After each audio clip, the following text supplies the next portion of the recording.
Hi, I'm Dr. George, and welcome to ATOL TV and the ISO 27001 playlist. Today, I'm here to help you understand the requirements of ISO IEC 27001, or ISO 27001 for short. If you like this video and want to see more great content, then click the subscribe button and the bell icon. It costs nothing to subscribe, and you can unsubscribe at any time.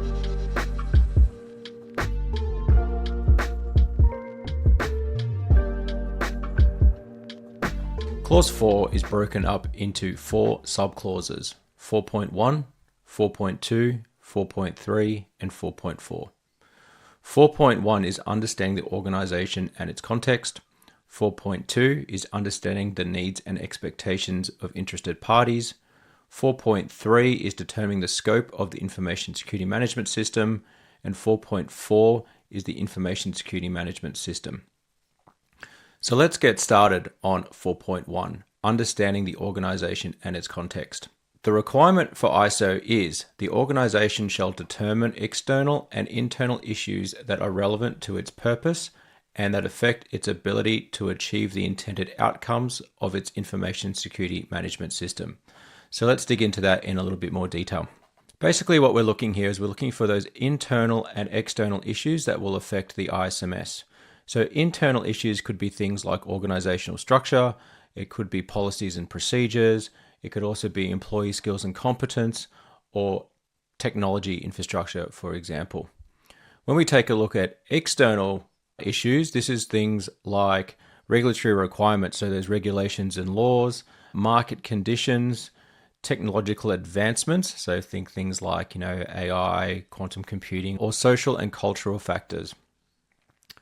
And so it's important to understand these and to make sure that these are considered when building your ISMS. To implement clause 4.1, it's important to gather that information about the context so that there, I guess, a bit of a context analysis process. So gather information about those internal and external issues. As I said, that's going to be from, reviewing policies to looking at those specific laws and regulations. Make sure that you engage those, key stakeholders as well. So you'll need to identify, key personnel that can help identify and assess these particular issues. Make sure that this is documented. So you'll need to document the internal and external issues as part of your ISMS documentation. And it should include things like what the area of the issue is. So for example, is it internal, external? Is it a technology-based thing? Is it cultural? Is it a policy? Have a bit of a description about each issue and then what the impact is to the ISMS. And then the next thing is to make sure that you've got some strategies for how to mitigate any risks associated with that issue. Now let's take a look at clause 4.2. 4.2 is understanding the needs and expectations of interested parties. ISO requires that the organization shall determine interested parties that are relevant to the information security management system, the relevant requirements of these interested parties, which of the requirements will be addressed through the information security management system. So, what is an interested party? This is basically any party that, has an interest, but has a stake. So this can be parties like customers, it can be employees, shareholders, suppliers, regulators, and even the general public.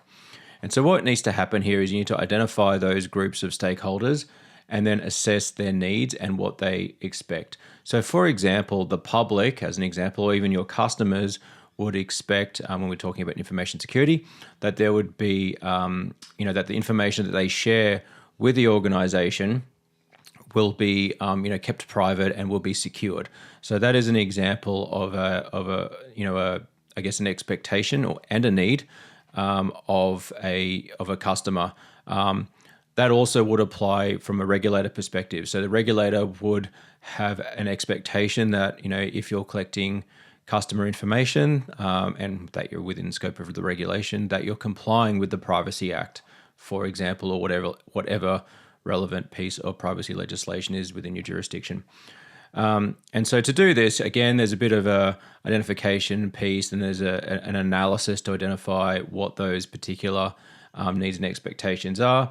There are other ways to do it as well. So, conducting surveys, interviews, focus groups, there's all sorts of ways to do this. Looking at risk assessments, so reviewing risk assessments, and then even just, doing consultations with management are different ways to do this. Again, this, needs to be documented, and it needs to be documented including who the interested party is, what their needs and expectations are, and how it will impact the ISMS. So that brings us to 4.3, which is determining the scope of the information security management system. The organization shall determine the boundaries and applicability of the information security management system to establish its scope. When determining this scope, the organization shall consider the external and internal issues referred to in 4.1, the requirements referred to in 4.2, and interfaces and dependencies between activities performed by the organization and those that are performed by other organizations. The scope shall be available as documented information. So how do we meet 4.3? Now look, 4.3 is another critical piece. It determines what your ISMS covers. So, when implementing an ISMS, you need to determine the scope of it, which is then used to guide how you assess it, what sort of treatment controls you put in, and all those sorts of things. Now, I've seen situations where scopes can vary vastly. So, for example, many organizations will put the entirety of their organization within the scope of the ISMS. So we're talking like every system, every department, every user will be within the scope of the ISMS. I've seen other situations where the scope is restricted to a specific division. So for example, only the IT department may be within the scope of the ISMS, or the department that holds customer records, for example. And I've seen other scopes that specifically point at a platform or product. So all they're doing is certifying that this particular platform that they have is ISO 27001 certified and not the rest of the business. And so that is really important, because when an auditor comes in to do a certification audit, they are only going to audit what is within the scope of the ISMS and nothing that is outside that. There are a few kind of gotchas in that anything that is outside of that scope is external. So you need to kind of consider how that will be handled. And this is where the standard talks about those interfaces and dependencies. So where you're dealing with third parties or within the same party, but some part of the business that is external to that scope, you'll need to document those interfaces and dependencies. The scope statement itself will be documented. That includes what the scope is, things like office locations as well. That will appear on the ISO certificate. The scope statement should also refer to the current statement of applicability document that has been used as part of the control selections and the risk treatment process. So typically you'd see the scope statement, and at the end of it, it may include statement of applicability version X dated X. That's pretty much it on scope. And now we're in the final subclause of 4, which is 4.4, Information Security Management System.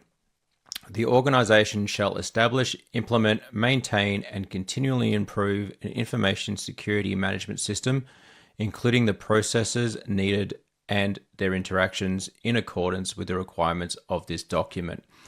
Now, this one's, I'm not going to say this is easy to satisfy, but there's not really much else you have to do. So by running the ISMS, so implementing and operating the ISMS and following all of the requirements of ISO 27001, you are satisfying clause 4.4. So there really isn't much to see here, just that, make sure that you're meeting all the other clauses, that you are doing things like the assessments, implementing the treatment plans, doing the management reviews, the internal audit, all that sort of stuff, and continually improving. And as a result of that, 4.4 will be met. Auditor Training Online is a recognized training provider, and we know how it works in the real world.